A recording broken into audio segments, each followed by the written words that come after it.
welcome to the second part of the signal transduction module. In this part, we will go over phospholipases. Those include three subtypes: PLA, PLC, and PLD. At the end of this lecture, we'll be talking about signaling concepts such as crosstalk and specificity. We will now put all of the elements together and look at a classic example of an integrated signal transduction system, the phospholipid signaling pathway. We had an introduction to G proteins in the section on receptors, and now our focus will be on what happens downstream of G proteins activation in phospholipid signaling. One target of activated G proteins are phospholipases. Phospholipases are a group of enzymes that target membrane phospholipids as substrates. The example shows phosphatidylcholine. There are three phospholipases: PLA, PLC, and PLD. Those phospholipases cleave phospholipids at different locations. PLA yields a fatty acid, and there are two subtypes for PLA, PLA1 and PLA2. The difference between those two subtypes is in the location of the ester bond that they cleave.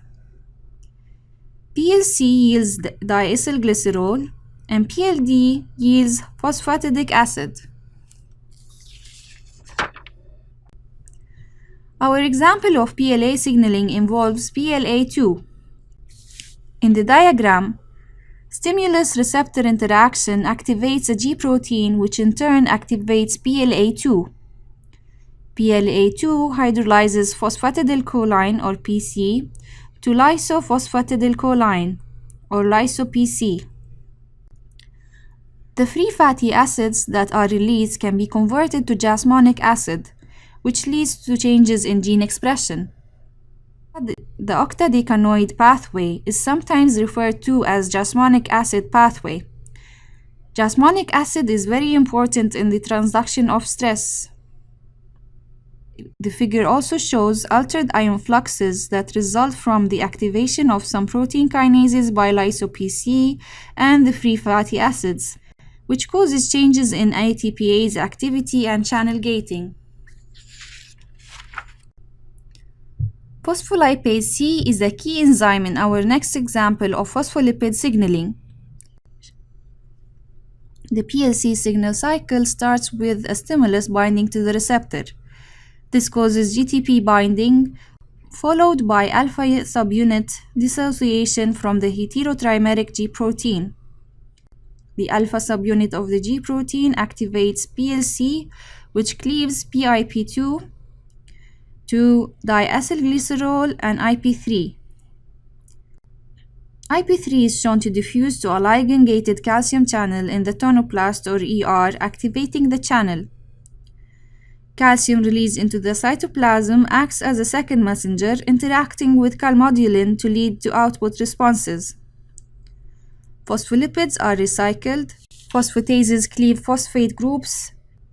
Inositol can be used to make PI as a structural component in the membrane. Kinases can convert PI to PIP2 to restart the cycle.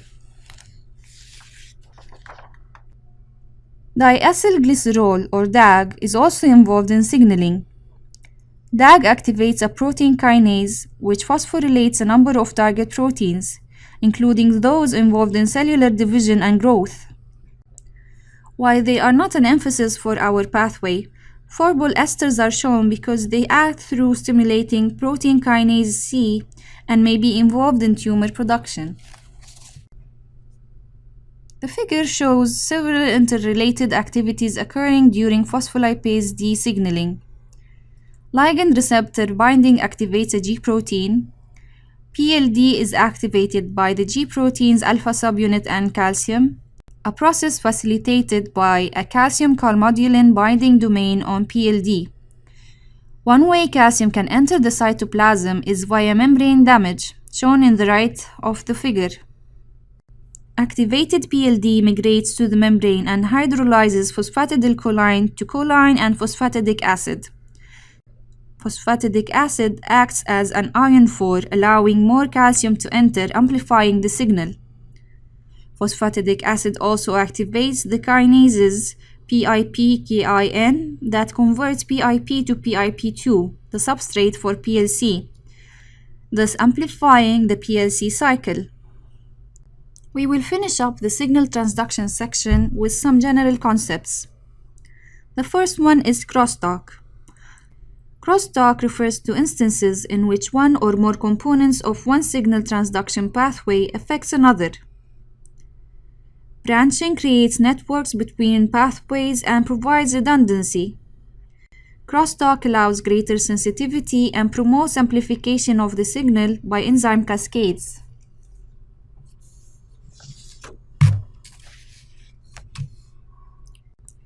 The idea of signaling networks with considerable crosstalk is not just theoretical. The complexity is illustrated by this slide. This is not required reading, it's just an example on the complexity of the pathways in crosstalk.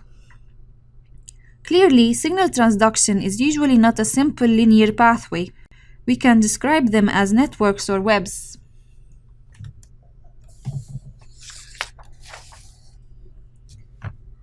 With the potential for such complex networks, how is specificity achieved? In other words, why doesn't one signal set off many or all possible output responses? One reason is related to the complementarity between signal molecule and receptor. Only matching molecules will interact and pass along the message. There can also be tissue-specific location of signal transduction elements. If a particular cell type lacks the receptor or downstream components, there will be no output response even if the signal is present. Spatial location of signaling elements can also lead to specificity. An example here are the anchoring components of a pathway to scaffold proteins, actin and integrin. Actin and integrin yields a transduction, or a complex of proteins functioning together in signal transduction. Keeping the players in close proximity maximizes the probability of involvement of intended elements.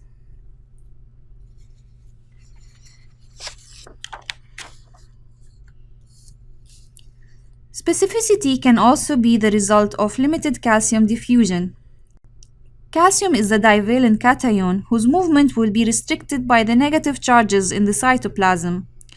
Limited diffusion establishes calcium gradient. The cytoplasmic volume affected by calcium will be a function of how much calcium is coming in. If a channel is open for a longer period, the gradient goes further into the cell. Similarly, if more channels are open, the same effect is achieved. Since there is a spatial distribution of calcium receptors, a gradient that goes farther into the cell will contact different receptors than a small plume. Specificity can be achieved through integration, whereby multiple or complex signals are registered and deciphered into a unified output response. For example, two signals with opposite effects can be added with the outcome being a result of the net value. In another example, activation does not occur from a simple calcium increase. A code based on duration and spacing of calcium pulses is required for activation. Integrating enzymes can be involved in deciphering the code. This can be achieved by having multiple phosphorylation sites that are phosphorylated by different protein kinases. Therefore, activity is a function of several pathways. Adapter proteins, including the 14-3-3 proteins, can act as generalized versions of control proteins, working with more than one protein molecule. They can serve as adapters between different signaling components through binding kinases, phosphatases, and receptors. The final thought for the signal transduction module is that signals are not limited to a single cell.